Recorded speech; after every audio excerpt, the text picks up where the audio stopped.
Kia ora, my name is Kate Malcolm and I am the manager and owner of Dive Tutukaka, based here on the Tutukaka coast.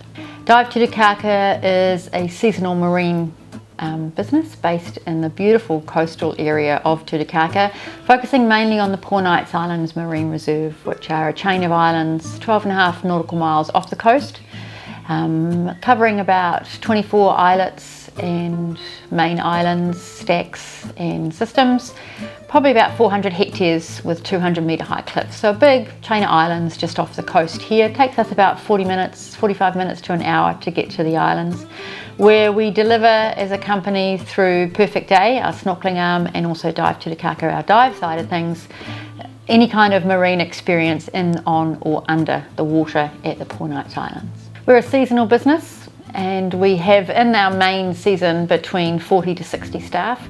In our low season, right throughout the year, we have between 5 and 15 staff.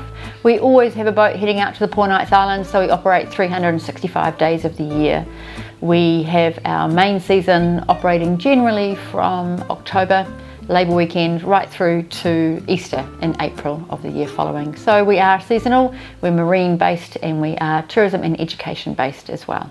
Following an incident on the 7th of December 2020 with a school group out at the Poor Knights Islands, 2 children got in trouble in a kayak in a small inlet and resulted in a rescue. Everyone got home safely by about 5 o'clock that evening, although there were emergency services involved. No fatalities and no serious harm. However, what did result from this was a health and safety charge under the HASWA Act, and WorkSafe successfully charged the school that was involved. At the time, we also faced a fine under the Health and Safety at Work Act. Dive Tutukaka decided to opt for an enforceable undertaking, which is a binding legal agreement with WorkSafe to commit to several initiatives over the course of 3 years. Some of the things that we have included are reparation to the victims. We are working with the community, with Nest Rescue Helicopter, Tutukaka Coast Guard. We are working with programs for youth, education outdoors, and looking at EONS and EOTC assistance wherever we can. The legally binding safety pledge that we have committed to with WorkSafe is called an enforceable undertaking, commonly known as an EU. There have been several learnings from this incident and the EU process for both WorkSafe and Dive Tutukaka. The EOTC does have some really good structure in place. The most important thing I think we've learned around this is that not everyone knows what they should be doing. Part of this learning for us is to share what we've learnt as an operator dealing with schools, so that not only can the schools learn an operator's perspective, but I can share more with an operator what a school's perspective is about. One of the things that's impacted us most heavily has been the overlapping responsibilities between PCBUs. And one of the main things I think that we have discovered, and it's been an interesting one, is that not everyone is as responsible as they ought to be, and not everyone is as accountable as they should be. The definition of overlapping responsibilities for a PCBU is quite simple. It's about each person, each entity understanding their roles, what their jobs are, and what the other person's jobs are. And that's quite simple. It's having a chat, it's having open communication, clear transparency around who does what and when, and if something happens, who takes charge. For us, knowing that the school could identify high-risk students, for example, ones that had behavioural problems, or possibly children that couldn't swim, that's a really interesting aspect for us to take into consideration when we're looking at our supervision structure. When a school comes to us with their supervision structure, they need to let us know what that is, so we're as informed as we possibly can be. One of the things that's really important in an on-water situation on a vessel out at the Poor Knights is that we have as much information as we can at hand to help with our risk assessment supervision forms, with any emergency systems that might take place. So having that conversation before and having that conversation on the day with teachers, the TIC, that becomes crucial. The EU was an interesting process for us. We're a privately owned business, and dealing with WorkSafe as a public entity, and often schools, everyone's got different rules, but how they work together is one of the most important things. There are a couple of sections inside the EU. One of them is benefits to community. Another one is benefits to industry, wider industry.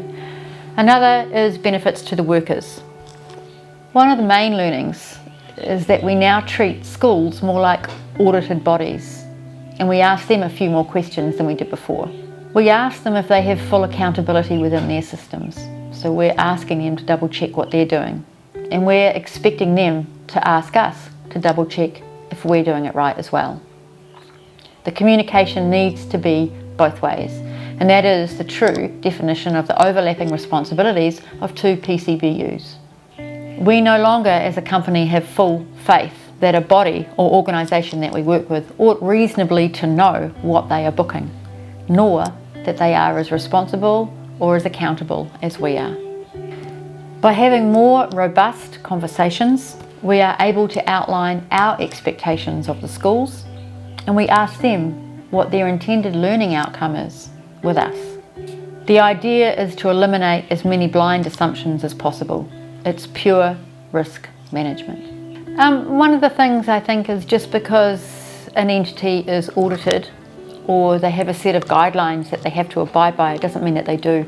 So as a school working with an operator, you're well within your right for a hazard register, to look at their SOPs, to ask them what the supervision structure is, just as an operator is well within their rights to talk to a school and say, who's your 2IC? The level of familiarity that each entity needs to have with the other makes it a lot easier to work through the responsibilities that you have and the requirements.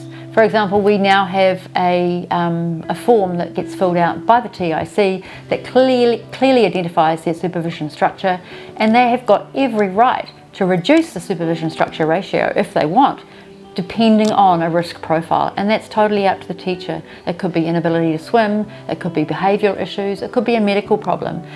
Knowing that information about your children and informing us helps all of us bring them back home safely at the end of the day. And part of the supervision structure as a school, when you're looking at bringing parent help on a trip, is for them to understand what their responsibilities are. Just because somebody is a diver and they want to go out to the Poor Nights and they think it's going to be a fun day, doesn't mean that they are fit for the purpose of looking after your children in the water on our boat. There's things that we have a conversation with you around about ability to swim, ability in kayaks, there's other activities. Do they get seasick? A parent on who's seasick on a boat trip is not going to help you as a teacher look after your children with us, and it's not going to help us either.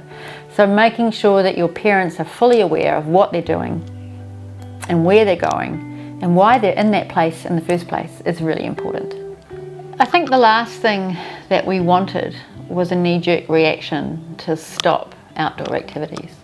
The benefits far outweigh looking at the faces of the kids when they come out of the water, understanding the learning of seeing what a marine reserve in action really means, has got an immense impact and can change a child's life. It can change their direction.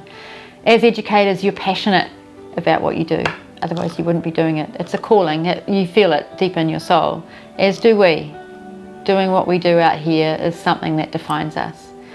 But I think there's a learning in there that balances the pragmatic approach with a heart-led approach.